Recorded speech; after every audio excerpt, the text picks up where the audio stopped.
So, the final level. Not Bitter Creek, but Colorado Springs. So in this level you have to carry every kind of cargo. And I decided to jump into Google Earth to show that in real life Colorado Springs is a very busy railroad town by all appearances. Even the U.S. military have a number of operations here. And there's a Pikes Peak Street Railway Museum. Most people think of the Pikes Peak Cog Railway, which is near there, near Colorado Springs. But this is the only railway museum I'm aware of inside the city. But in fact, there are a lot of operations here generally, not just these trams, PCCs, and so on.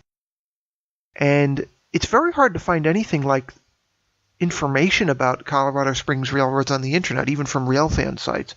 It's as if the city doesn't want you to know about there being a major railroad town. Wikipedia basically censors it, which is unusual. It's very hard to find any information. I was able to figure out it's Union Pacific mostly, although this locomotive is ex-Cotton Belt. But you can see how it was repainted for UP. There's a Rio Grande caboose there, still painted in Rio Grande. There are some UP locomotives. BNSF supposedly has operations here too, although I haven't been able to get pictures, which again is highly surprising. I don't even know which of these yards are BNSF and which ones are UP, other than that obvious UP yard there a second ago. So here I tour around a little bit, showing the different stuff they got. The hopes of maybe figuring out who runs what. The only really interesting thing I found was this big railway yard down in the south, which appears to be military rather than railroad. Is this what I presume is an army base at Fort Carson there? But in the north of the city they have the Air Force Academy. That's what that airfield was that you saw earlier. But you don't see any signs of any of that in this version of Colorado Springs for the train game here. Or rather, trains. This isn't the train game for reasons I described earlier. So you gotta do oil, you gotta do logs, you gotta do produce, and you've gotta do ore in this, and keep it all in the proper balance, which is not, as I said, completely consistent. Some of them will be produced and demanded at different rates. So this is the most challenging level, understandably, being the last one. And it took me approximately 20 minutes to complete. So with my little segment there on Colorado Springs, it runs over 20 minutes. So this is actually in 3 parts, with the last part being under a minute.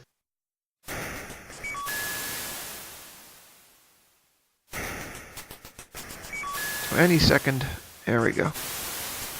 Any second my money is going to disappear because of my auto refueling.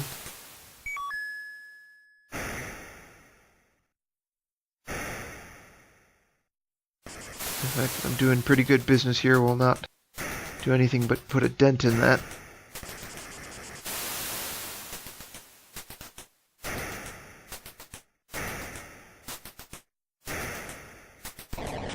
There goes the auto refueling, which will knock my balance under $4,000.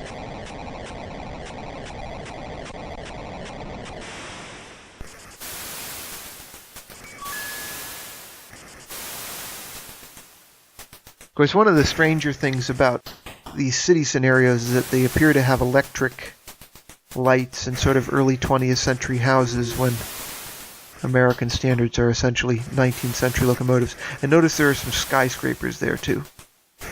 So there are some anachronisms in this.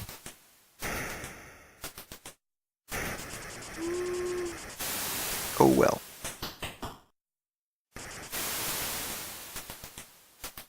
I think my gameplay on this wasn't too bad. I mean, I obviously shouldn't critique myself necessarily on that. But, like I said, it took 20 minutes to complete this because that will not guarantee an easy win on the last level. This is the one level that actually will push you a bit.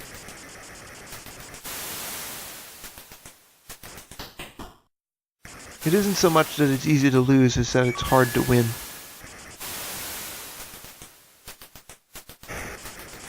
I still haven't got even one section of track out constructed yet, and I've been playing for 5 minutes. So, in the other levels, it's nothing like that.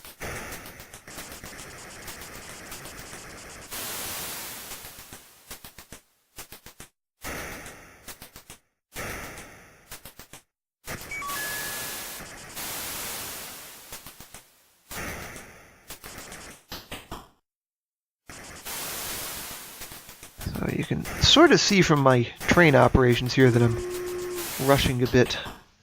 This is a slightly, I don't know if frantic is the word, but a more stressful level than any of the others for all the obvious reasons.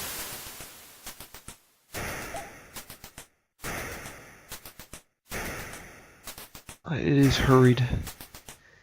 Because if you don't hurry, you're just not going to make it to the final loop around to Winnemucca again.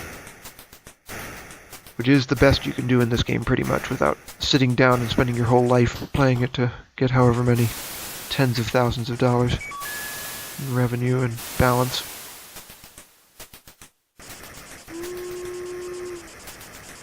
Which, however much of a rail fan I am, I don't think I would do.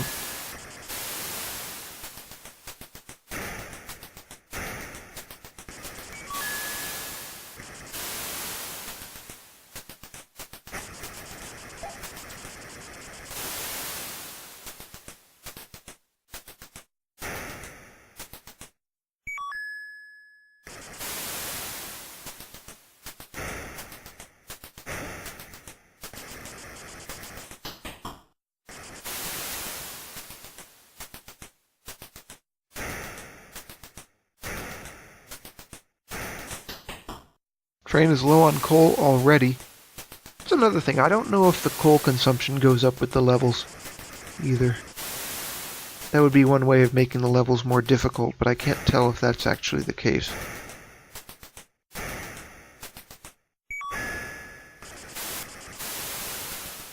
But as I said, one way to get ahead in this game is to never actually use the coal tipple.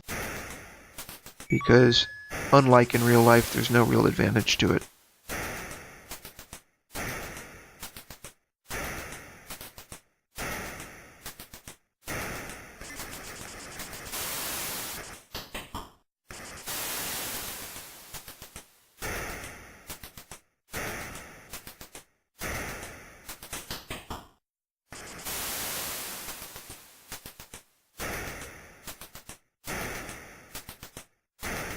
Here, I'm doing a freight run backwards.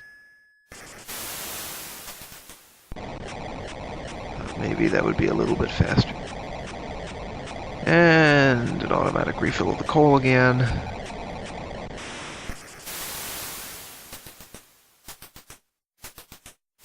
The delivery to the refinery, albeit in reverse.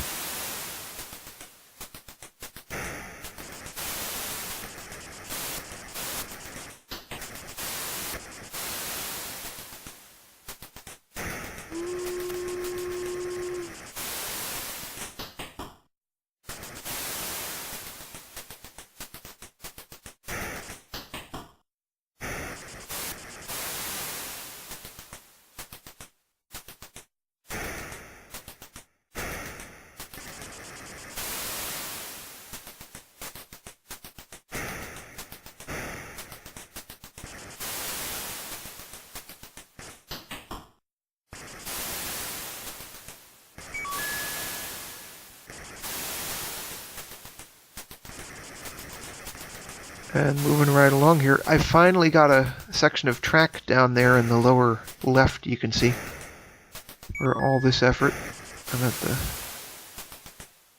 9 minutes 20 seconds mark, and I finally have that. But it's going to be a while before I win.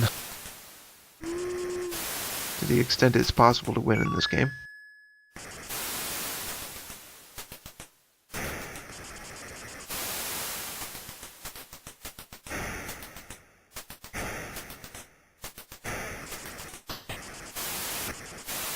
So, the oil well's starting to go dry. In the context of this game, that's a good thing. It means I'm doing what I'm supposed to do. Next video.